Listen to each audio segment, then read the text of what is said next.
Go. What if there was a way to solve world hunger? What if we could fill the stomachs of hungry children everywhere with the aid of science? GMO stands for genetically modified organisms. Genetically modified organisms are organisms that have been changed or altered scientifically so the genetics are different. This is done to accommodate for our needs. For example, we can have fruit any time of the year since it's been modified to deal with growing during other seasons. When people talk about GMOs, this is what they're discussing.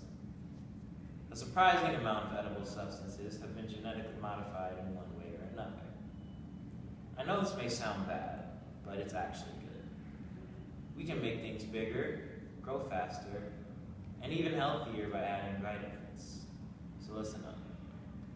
I'm going to tell you why GMOs are good for the world and for my community. GMOs should be planted in my local community because there are no proven health issues caused by eating them, and there are many uses for GM foods. We can also produce them more quickly.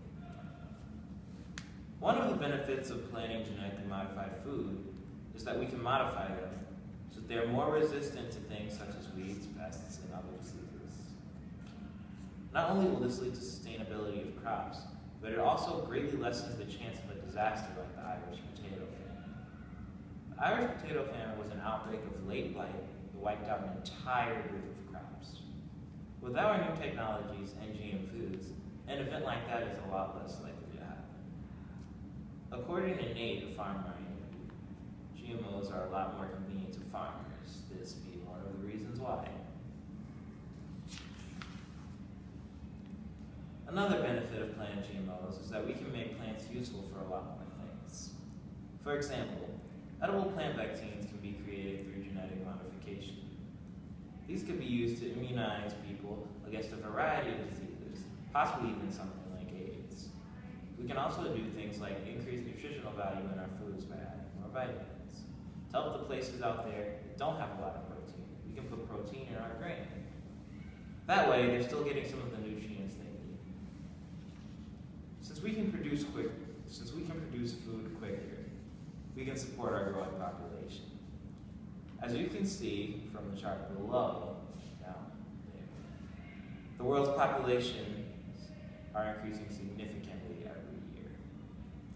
We need GMOs to feed all the people. During the Green Revolution, GMO crops were planted in less fortunate places. This saved a lot of people. If that event never occurred, I can guarantee our third world countries would be nowhere near the same. Some people may argue that GMOs have unintended consequences. For example, the modified genes of plants, herbicide-resistant genes, for example, will find their way into the wild and create superweeds. I say that this isn't a huge problem. Everything has unintended consequences. I feel that we just need to keep the GMOs controlled and make sure something like this doesn't happen. Or we create homozygous weeds that can combat that possibility and then place them in the wild. Furthermore, I think that GMOs are a very good thing with a lot more pros than cons. Genetically modified organisms open up so many doors for us. There will be some unexpected consequences, but in the end, I feel it will be an advancement in science that turns out to be as big as robots. So, all of you watching, don't be scared to eat or plant GMOs. They're here to help us. Go GMOs!